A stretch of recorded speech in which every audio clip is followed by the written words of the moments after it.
Hello, welcome to Psychopathology and Appraisal. Let me just jump right in. I'm Natasha Hendricks. I will be your professor for this course, and I'm excited to jump in and see how much you guys can learn and how much I can learn from you. I will be starting with a PowerPoint and we can kind of go from there. You will be needing note cards is my suggestion, but also to bring up a Word document or to grab some type of journal or piece of paper because we will be doing a journal entry throughout this meeting. We won't be doing it for future meetings, but for this one, we will. Um, Basically the journal entry, there will be questions that are asked and we will take a break. You will write those down, 5 to 10 minutes. You'll answer some of those questions. And then in our second class, we're going to get together in groups of 2 or 3 and kind of go over some of those things that we wrote, not all of it, but it is not graded, but it's important. These are really important topics to talk about and they're personal. So I suggest being vulnerable. That is how you can get the most out of this course. Ask a lot of questions and collaborate. So these journal prompts that you can list in a Word document, you don't have to turn them in to me, but while you're talking, the conversation is going to go better with your partner, or your group to talk about those if you have written them down, and they will be really helpful for you. So you will need a Word document or a piece of paper or a journal of some sort. Let me share.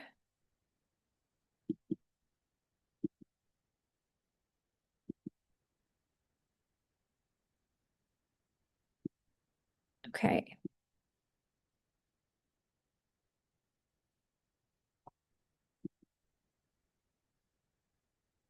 All right.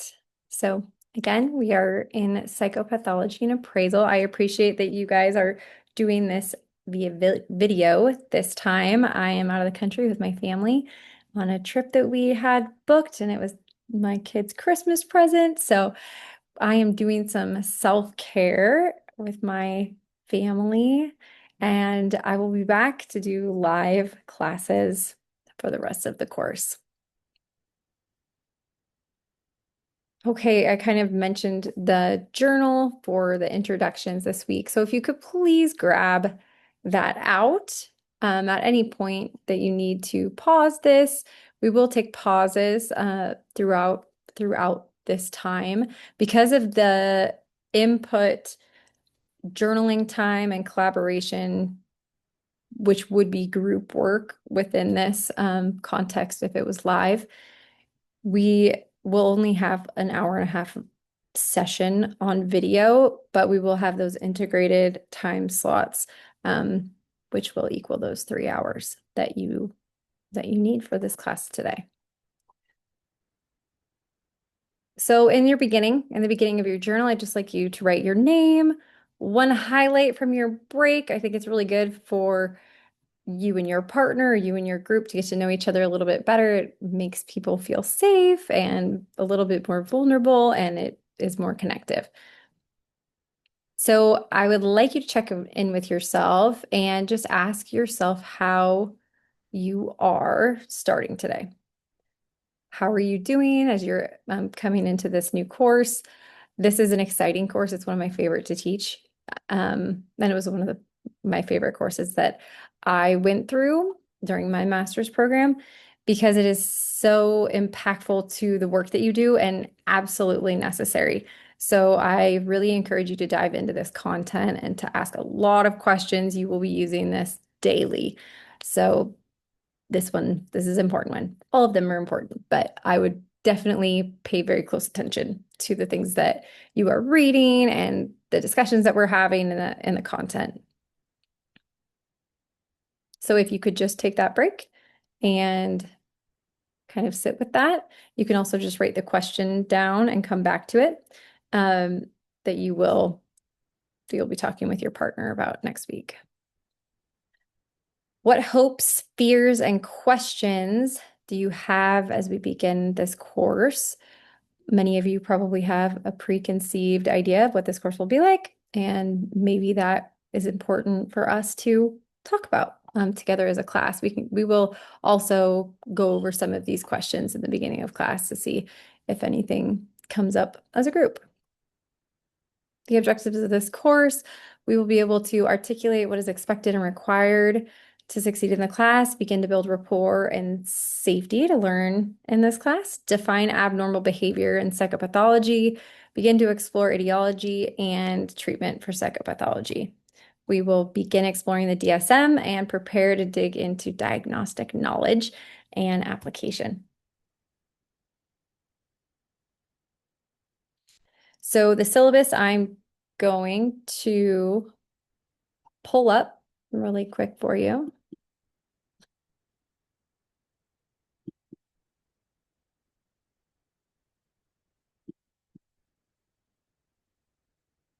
Okay. I hope everyone can see this. It probably is pretty small, so if you want to take a moment, pause the video and open up your syllabus, that would probably be really helpful. I have input the Zoom information for all of our meetings and my contact information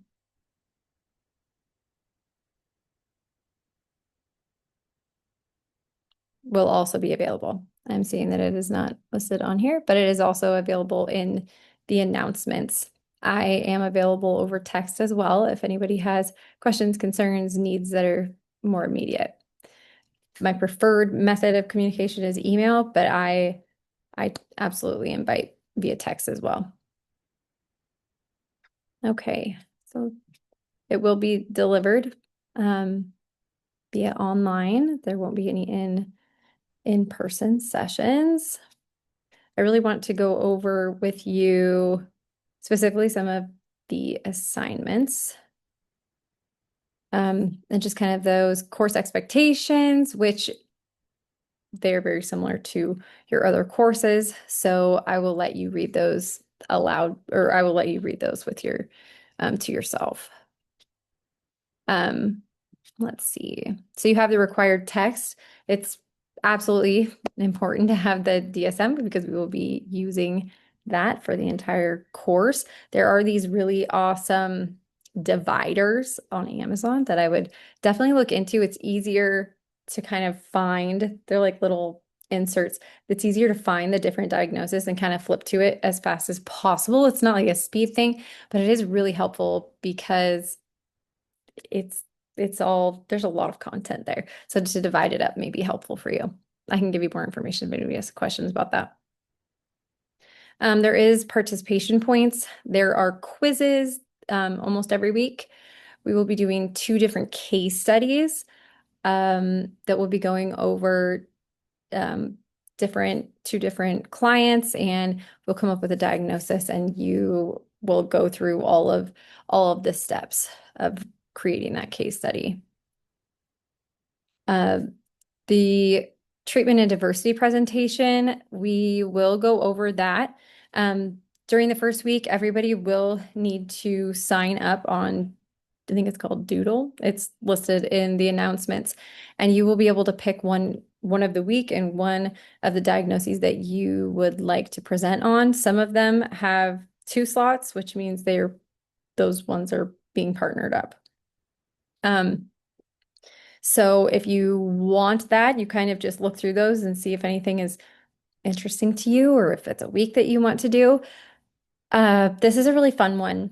I think this project is great because it's something that you can use. You're going to be making what's called a fact sheet, and you're going to take that diagnosis and create, I can show you what a fact sheet example looks like in a minute, but we will be using this fact sheet as a visual aid to state that diagnosis, come up with possible etiology of the disorder, common physical symptoms and emotional symptoms, um, potential differential diagnoses. So really those rule outs and what else could be going on there. Potential underlying and or co-occurring medical conditions. That's important for everyone to know because those things also need to be ruled out and considered. They also can be co-occurring medical conditions, like it states there, but there can be co-occurring mental health conditions as well that we also need to look at.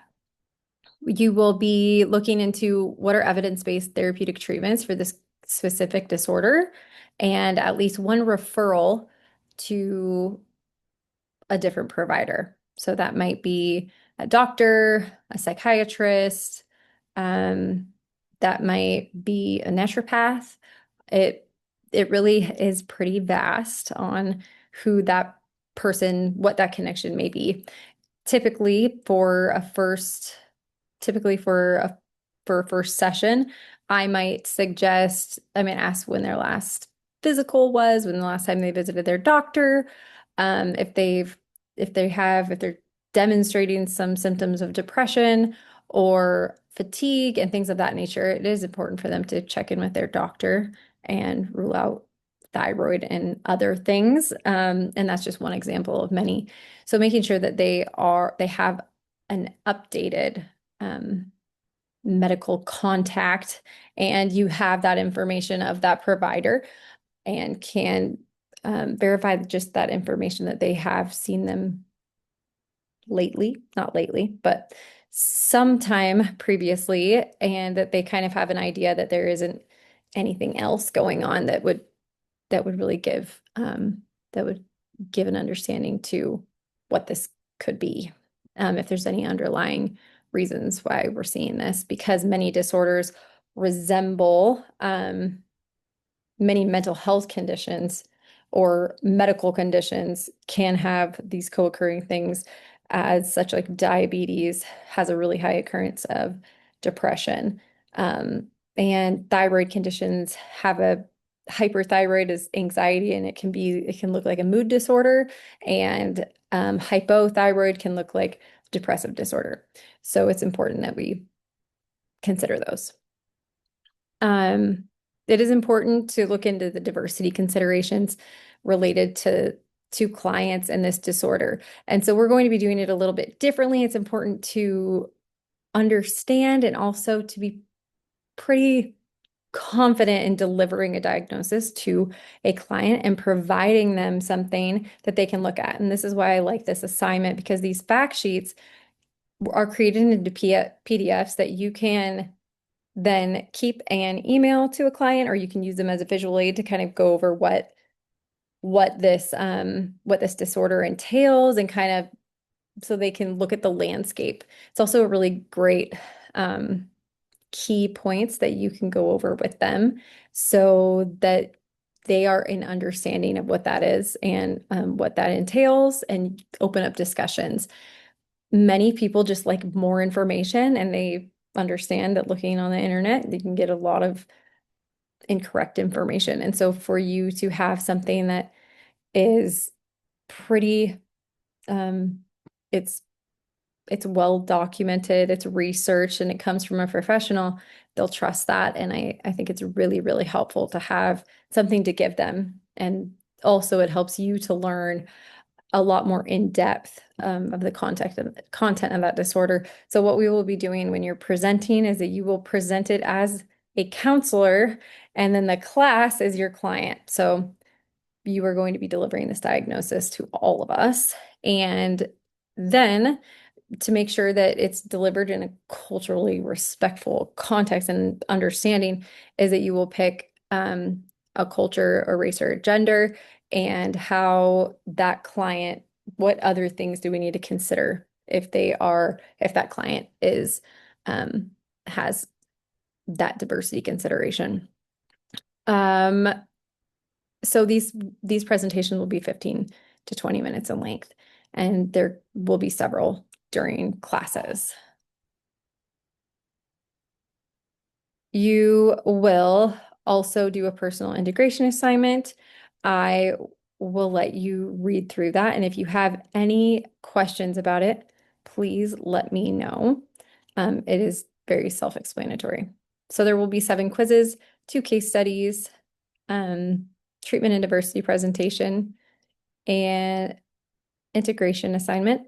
And then the attendance and participation is also a large part of the grade. Here is how the course is kind of laid out. So you can have a look at that. And when things are due. And you can look at what this additional information is and some of the responsibilities that are typical for the courses. And I will bring up now an example of one of those fact sheets. And if you have any questions about it, I would be happy to answer. It is important that you just use your creativity. It does not have to look anything like this. This is purely an example, and I don't give a lot of requirements of that except this, but how you want to deliver it and lay this out needs to be in your own into your own using your own creativity and how you would naturally deliver the information to a client. So I will find that.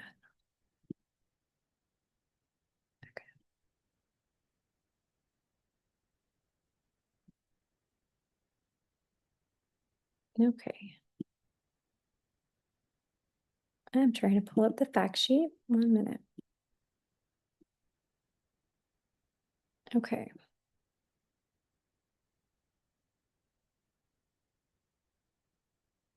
All right. So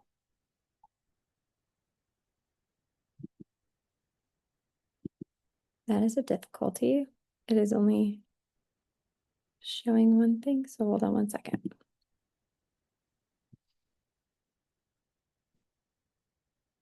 Hmm.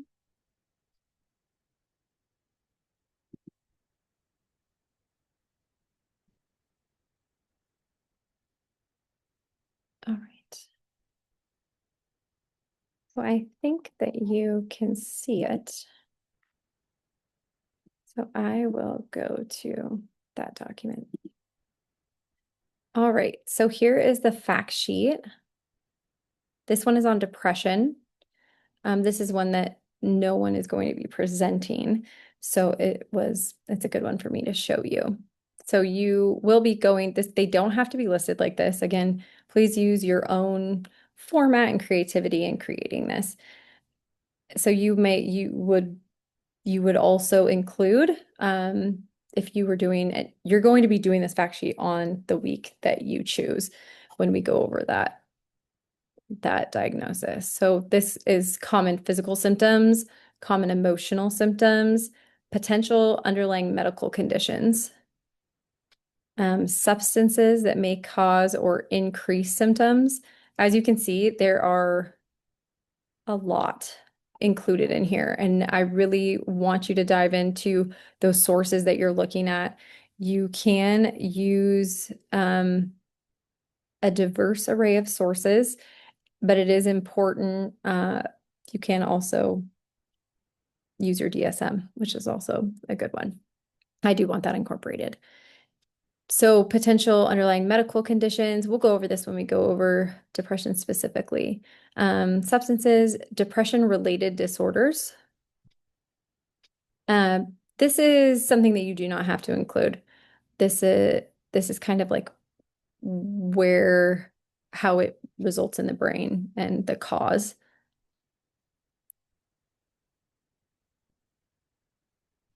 Causes and risk factors of depression. This would be outside causes and internal causes. So this is endogenous would be genetics, biological or familial link to depression, brain chemistry, physical health deterioration, cancer. So here, so we're looking at the etiology, and it doesn't have to be laid out like this either. You can just put etiology. Medications, you can or not include that. And this isn't something you need to include, but you can if you would like to look into it. So here's just a layout. Here's treatments for depression. I have a lot listed here.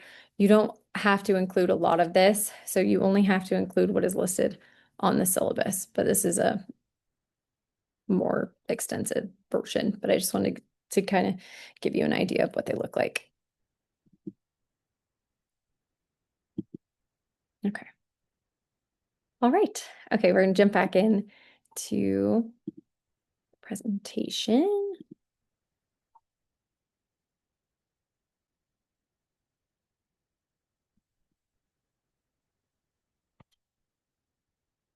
Okay. If you have any questions, please write them down so that we can go over those in our second week class. Our culture is really important so that we create a safe environment for people to learn and to share. It's safe to ask questions and to have diverse opinions. Everybody has a different background and everyone will be respected. And I hope that everyone can collaborate and make sure that people feel safe so we can learn together. And please note in your journal what you need to make this a reality. So you can pause this and however long that takes, just take your time. And I will be going, when I say pause, you can just pause it, write it down, but in the video, I'm going to continue. Class tip, consider bringing note cards to future classes as a study aid to create one for each category and for each diagnosis. So summarize like the answer and some of those key points of that diagnosis. I kind of mentioned that in the beginning about things that you may need. So how would you define normal versus abnormal behavior?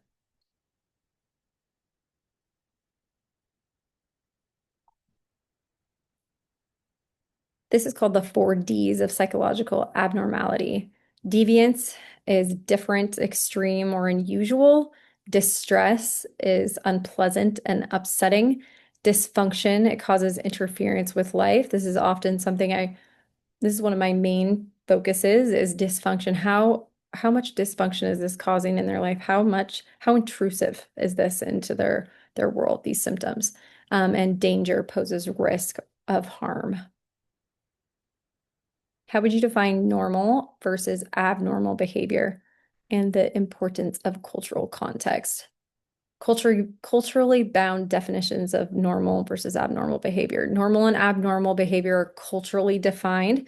So it is important that you think about how in one culture, let's say in not some non-Western cultures, that someone speaking to them that isn't there may be considered um, spiritual ancestors of some sort, where in that culture that is deemed as normal behavior.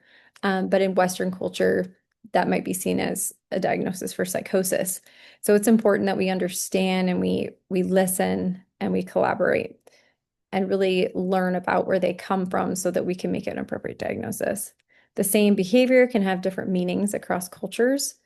Hearing voices, Western lens, possible psychosis, spiritual indigenous lens is spiritual communication. Diagnosis depends on distress, functional impairment, cultural context. Ignoring culture risks misdiagnosis or overpathologizing difference. The cultural formulation interview is a tool in the DSM-5 TR section 3 that I think would be really helpful for you guys to go over. We will be going over this in the future as well. But when we're talking about cultural context with diagnosis, that will be something I would really like you to get familiar with. So I wanted to mention it. So I'd like you again to pause and reflect. We're going to come up with a couple of examples of abnormal behavior, perhaps one that feels mild and one that feels more severe. So notice which Ds they meet. And notice if and how they're culturally bound and how these could represent something different to one culture and then to another.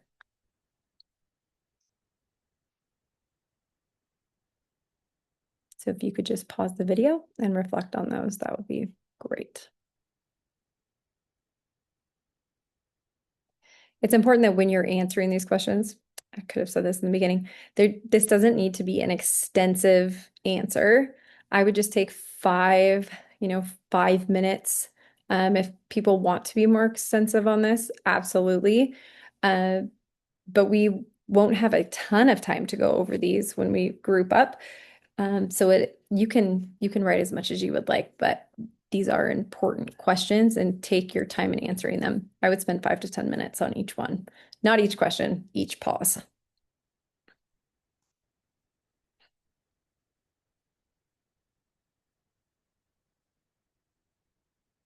So when does abnormal behavior become a mental disorder? Definitions of mental disorders. A mental disorder is a syndrome characterized by clinically significant disturbance in an individual's cognition, emotional regulation, or behavior that reflects a dysfunction in the psychological, biological, or developmental processes underlying mental functioning. Mental disorders are usually associated with significant distress or disability in social, occupational, or other important activities. And an expectable or culturally approved response to a common stressor or loss, such as the death of a loved one, is not a mental disorder. Socially deviant behavior in politics, religious, or sexual, and conflicts that are primarily between the individual and society are not mental disorders unless the deviance or conflict results from a dysfunction in the individual, as described above. Definition of mental disorder. Think of it as the extreme and difficult end of a spectrum. So they meet they meet criteria for diagnosis, and we have to think of it as this spectrum where someone might exhibit many symptoms of bipolar disorder, but they don't meet criteria, but they have some characteristics and some symptoms. So that would be on my radar of this is something to look into, dive further, gain relationship with in a therapeutic alliance so that I can know more if there is potential for meeting the rest of the criteria. And also, sometimes you may see some of these things where personality or they just deal with certain things that don't impact their functioning to the level that it would be diagnosable. And so some people are, let's take OCD for instance. Some people ruminate on specific things, but it doesn't impact their functioning. They're capable of controlling those things, and meet some of the criteria in addition to that for OCD specifiers. But if they don't meet all the criteria, they aren't on this extreme space. And so if there is no worries and it's managed and it's it's within functioning realm and it is not causing distress, that would be on the spectrum, but not a credible diagnosis. We're going to take another mindful pause. We're going to take 10 minutes of journaling. So, what is the topic stirring up for you? There is most people will have there's a reason why you're here. There's a reason why you care about mental health. And some of that is personal, some of that is deeply personal.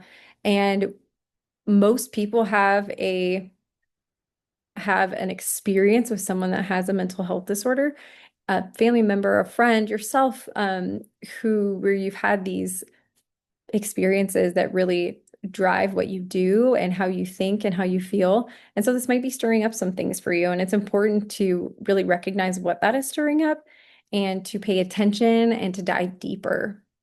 So, what is this topic stirring up for you? It could be thoughts or feelings or memories, certain people that come to mind that you want to learn about. Um, that you want to learn more about their diagnosis so that you can be more compassionate, or maybe you're just really interested in a type of diagnosis, or this is something that you are very passionate about and you're going to be doing this in your practice. Tell me, is it hopeful? Like, oh, this is exciting that I'm learning these things because I'm going to be using them. So please please input some of how this is impacting your own story, how this brings up your own history or culture, and that is implicated here. And what do you want or tend to do in response to those places?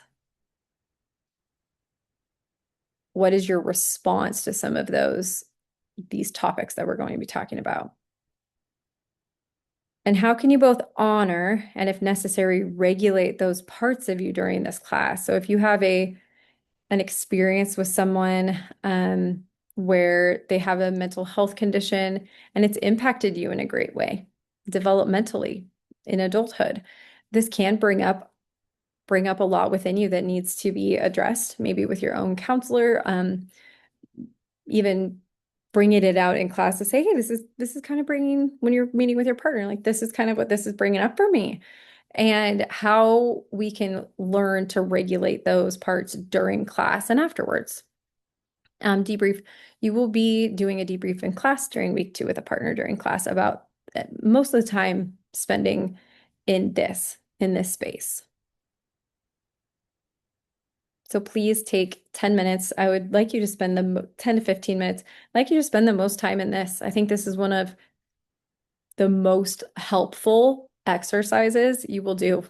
There is many times that you will be dealing with something and a client will come in and don't know why, coincidence or godly intervention, that something that you have dealt with before or something that's currently happening in your life that you are navigating and learning about, a client comes in and they're experiencing something similar, or you have experienced it and it's bringing up something for you like, ooh, like I really need to notice this. So this is really, really important to your clinical work, is really to mindfully pause in all of those interactions and know the things that stir, that really sit with you, and the diagnoses that really stir and sit with you, that bring out a lot of reaction for you.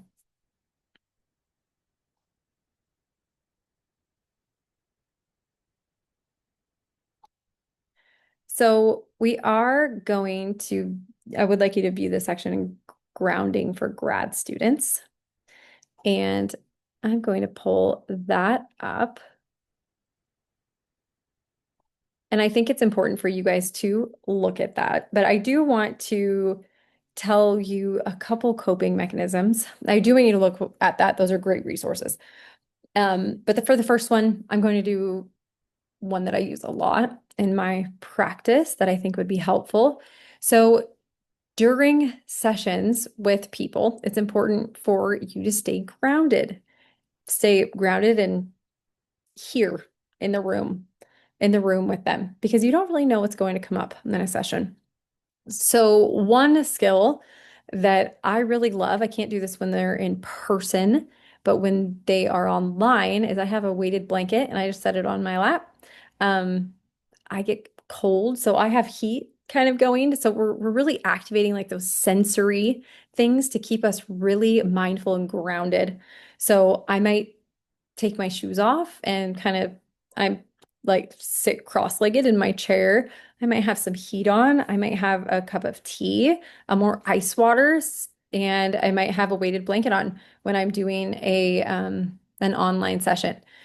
It helps to keep grounded. It helps to keep engaged, and we're really activating the sensory input. So the weight, the smell of your tea, you might have essential oils in your, I don't know, like something like that. The heat, the feel, the smell, the taste, you're really activating those things within your space to stay grounded. And sometimes that's really, really helpful for people. It's a little bit different when they're in person. If they're in person, I do have one of those misters in my office because it really activates those senses and is grounding. I also have, just to keep grounded, I'll put my feet on the ground, or I might have some hot tea, and I don't drink it the whole time during session, but I have it there if I need it, or some ice water. Um, so it's important to have these like little things that you can do that just create some comfort and grounding and sensory input that help you to stay engaged in where you're at and in the room. So that's one thing that is important and that I think would be helpful to use. We are going to engage with positive coping strategies and practice engaging them as we encounter suffering or pain. uh, you will, you do have an internal dialogue going when clients are speaking, and you try to stay as present as you can. And you're there to listen and you're there to help. And it's also very important that you notice what's coming up in those moments. And when you're feeling that somatic experience in your body, uh, it's really important to notice it. So I would like you to sit with right now as we're talking about all of these things. We're talking about diagnoses and we're talking about how to deliver this information to clients. And we're talking about, how we're reacting, what our experiences have been with mental health conditions of our relatives or ourselves that we've dealt with. These are deep things.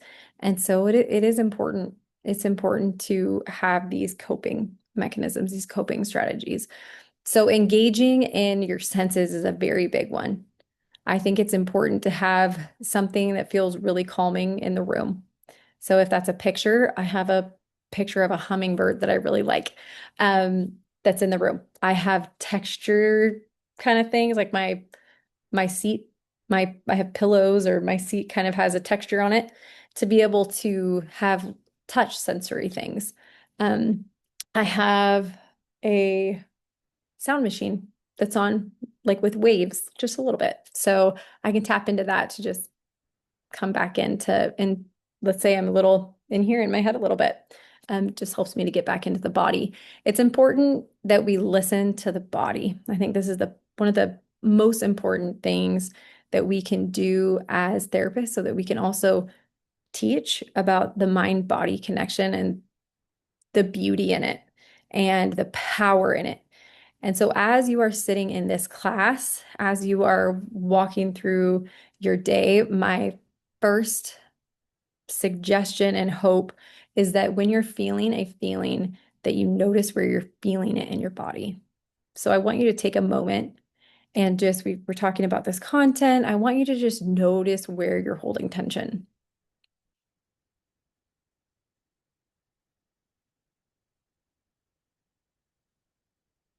Kind of sit in it and be curious about it a little bit. Maybe it's in your chest. Maybe even just paying attention, maybe just rubbing your hair.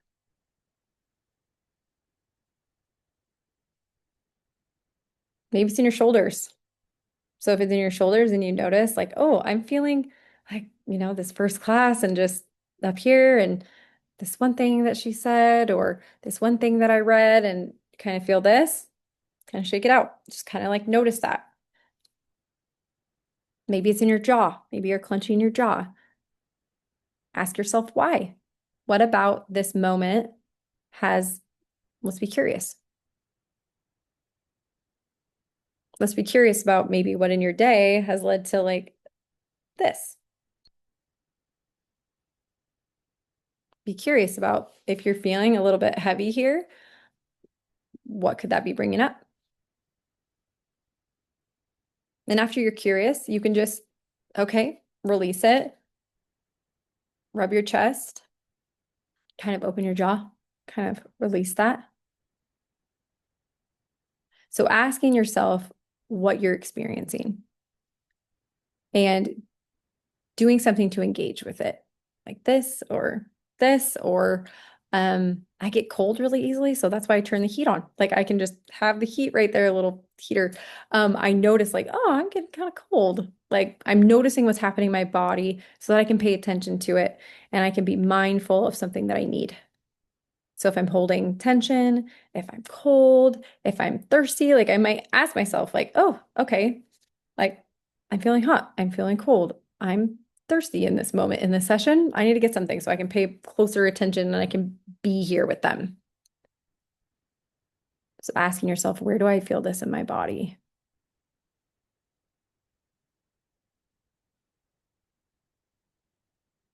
And you're just going to notice it and do something to it. We're going to release it, rub it. Maybe your feet feel a little tingly. Maybe put your toes on the ground, feet on the ground, and kind of dig in.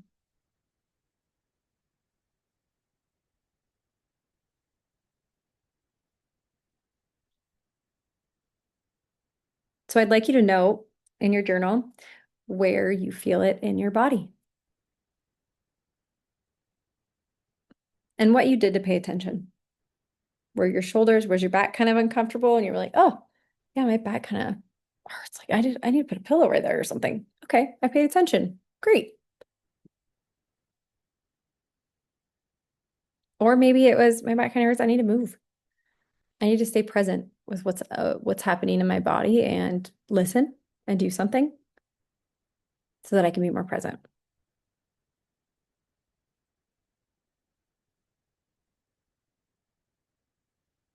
So take a moment and write that in your journal. You can pause this video.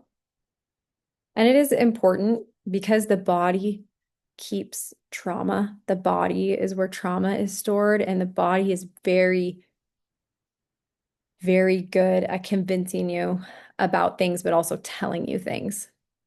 So I like to think about their body reacts sometimes first, especially in a fight or flight response. If someone walks around the corner and you are startled, you don't think you startle first. And so it's important your body reacts first, and the body tells you, ooh, scary. Like, I'm scared. I better get here first. So what happens next is the logic steps in, and then it's like, oh, okay, it was just the cat. No big deal. So we need to pay attention to the body is convincing. And how do we pay attention to the body? So when the cat comes around the corner and it startles us, when we figure out it's the cat, we pay attention, like our body is like, and so we take a deep breath. That's the regulation. So when you pay attention that you feel heavy here, rubbing it, you're paying attention. You're calming it down. Or if you're up here, okay, I'm paying attention. I'm back into that logical mindset, more present. And make sure to follow up with your personal therapist if something is coming up right now that feels really big. Email is a great way, if you need some extra support or some of this, your body stores a lot of content and a lot of information. And so it's important to pay attention and to also say, maybe this is something I need to look deeper into with my therapist. Or if you have questions about this concept, please let me know.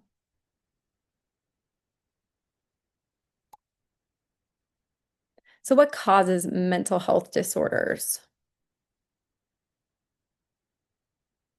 Historically, we often turn to nature versus nurture. It's much more complex. There isn't a single model that accounts for everything. It's not black and white. Sometimes it's different for varying disorders. We can't cover this fully, but we do get back into this a little bit more. The etiology for depression is genetics. It's biological, is neurotransmitters, low serotonin, dopamine, hypothyroidism, hormonal imbalances, impediments in neurogenesis due to increased cortisol levels, vitamin D deficiency, etc. Depression can also be a symptom potentially of underlying ADHD.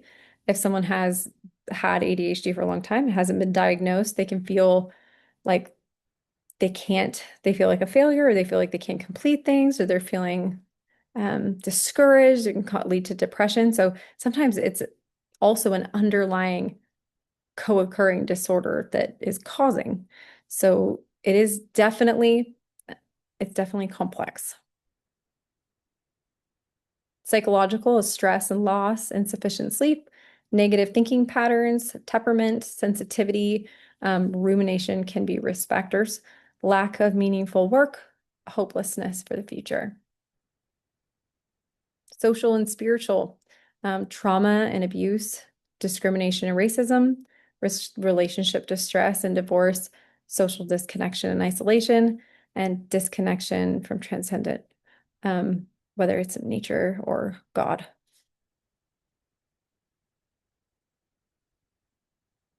There's also the etiology for depression based on brain scans. Dr. Amen, he has many clinics around now, and it is a big there's been a big push for brain scans to diagnose different mental health conditions. He has shown that different places in the brain indicate different diagnosis, and it's very amazing work. I think it's something that will be increasing and not isolated to just his clinics. I think it's going to get bigger and bigger. And he states that there are 7 different brain patterns associated with depression. So if he sees these depressive brain patterns, he can diagnose that depression. He also does a lot for ADHD, different smaller, like he can indicate different smaller parts of the brain that may indicate less electrical activity, where that can be leading to a diagnosis of ADHD or other conditions. The journal continuing, your reactions to hearing the multifaceted etiology for depression, the implications of this for clinical practice, and possible application to your previous abnormal examples. And I can also go back to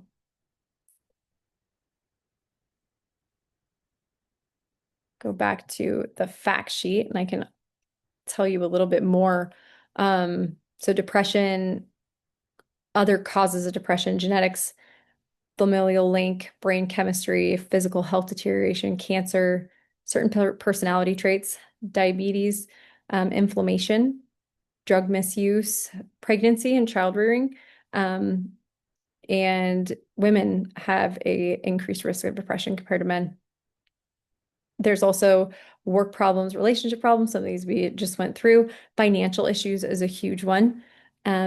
Weather, lack of sunlight, lack of vitamin D, lack of medical care, grief from loss of a loved one, social issues, trauma in childhood environmental exposure of parental mental disorders, stimulant use, alcohol use, and certain medications.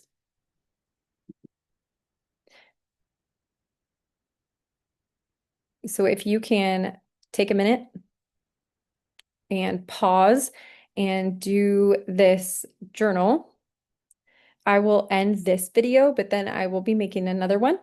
So this is part 1. Part 2 is coming. So I'm going to disconnect and please start the other video and we'll continue.